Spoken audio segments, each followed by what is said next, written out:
Hey guys, welcome back to my channel. Today I'm talking all about my everyday beauty look. So this is what I will go to most days when I'm getting ready to go to work, or if I'm just not really wanting to put on too much makeup. And what I love about this is it's really fresh and light, and it's a little bit, I guess, kind of glowy in a way. I don't have any highlighter on or anything, but I did use the Dream Pure BB cream from Maybelline, and I do find that this has a really nice sort of a luminous finish.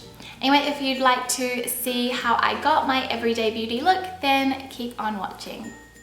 So to get started, I'm going to use the Maybelline Dream Pure BB cream, and this is in the shade medium. I really like this because it's got salicylic acid in it and it's for oily skin. And for some reason in the summertime, I tend to have really oily skin here. And I recently went home to New Zealand and I found that my skin actually dried out using the products that I would usually use here in Australia. So I found that kind of quite surprising really, but I'm just going to take that on a beauty blender. This isn't actually the real beauty blender, but this is just one from Chi Chi that I quite like, and distribute that all over my skin.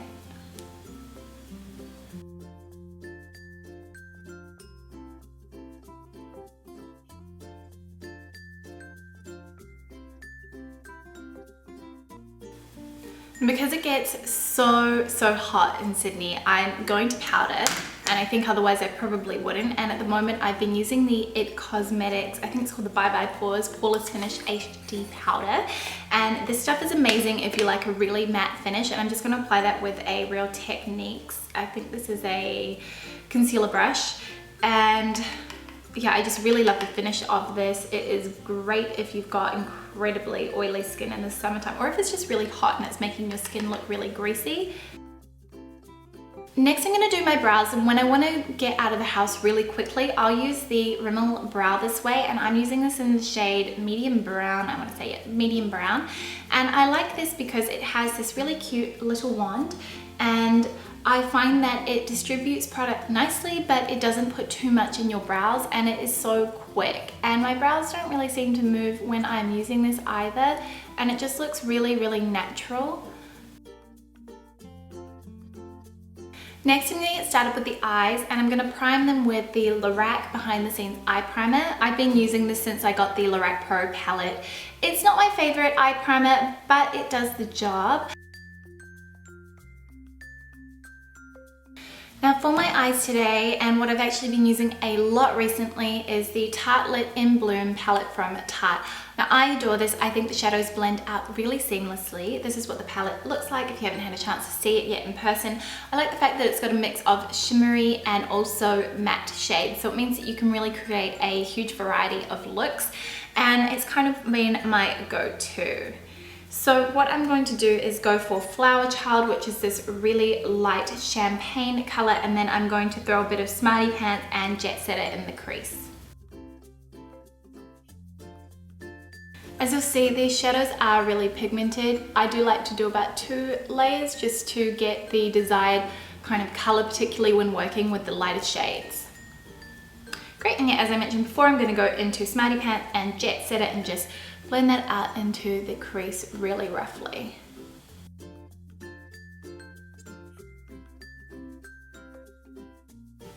Really like how that just warms up the eyes, and it is so simple. It's just 2 brushes, 2 steps. It takes 30 seconds. It's very fast. And then I'm going to line my eyes. I wear eyeliner pretty much every day without fail, and my favorite is the Stila Stay All Day Liquid Eyeliner. This is a felt tip. It is incredibly easy to use, and it doesn't really budge.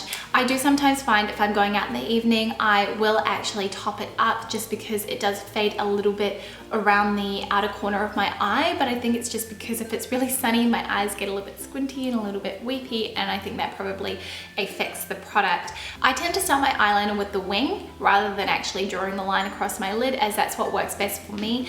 I don't really think that there is a one size fits all when doing eyeliner, and I definitely think it also takes a lot of practice. And because I can't actually talk and apply my eyeliner at the same time, this next bit's going to be a little bit silent without me talking.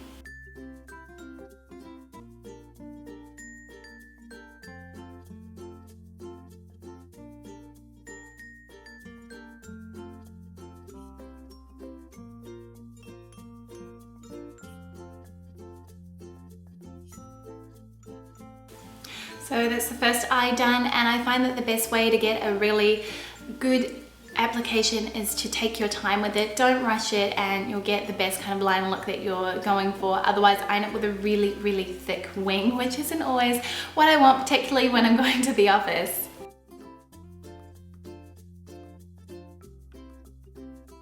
Great, so that's my eyeliner done. They're about equal. It's always really hard to kind of get them exactly the same, but I figure if you try to work to the same angle, and sometimes it can help during a little dot so that you've got a bit of a stencil to work towards, that can really help.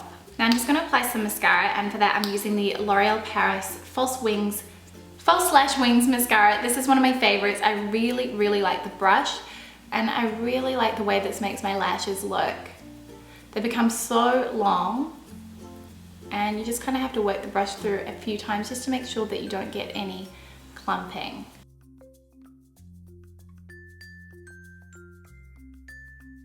Today I also might do my lower lashes, and actually one thing I forgot to mention is this mascara is great because it doesn't smudge along my brow bone, and I sometimes get that with other mascaras that have been hyped about, so I really, really rate this. Great, so now that I've got my eyes done, I'm going to warm up my face a little bit. I'm not actually going to put blush on today, but I am going to use a bronzer, and for that I'm using the Charlotte Tilbury Film Star Bronze and Glow, and I'll be using the bronze shade, and as you can see, this has been well loved. I hit pan quite a while ago now, and I don't really tend to use this to contour just as it is a little bit warmer. I do find that it makes a great bronzer though. It does tend to add a little bit more color to the edges of my face.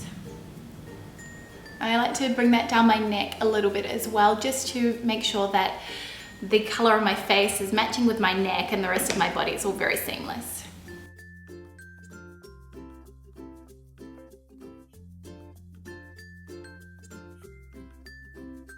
While I don't apply lipstick every single day, one of my favorites for applying on the go is this Kate Moss for Rimmel lipstick, and this is from the Nudes collection. It's the shade 45, and it's a really pretty neutral nude shade with a slight shimmer to it. I just like to apply this right out of the bullet. It smells like vanilla, just like all of their other lipsticks. It's a great formula. It's very moisturizing. You do need to reapply it obviously throughout the day because it is a little bit sheerer than some other lipstick formulas that you'll find.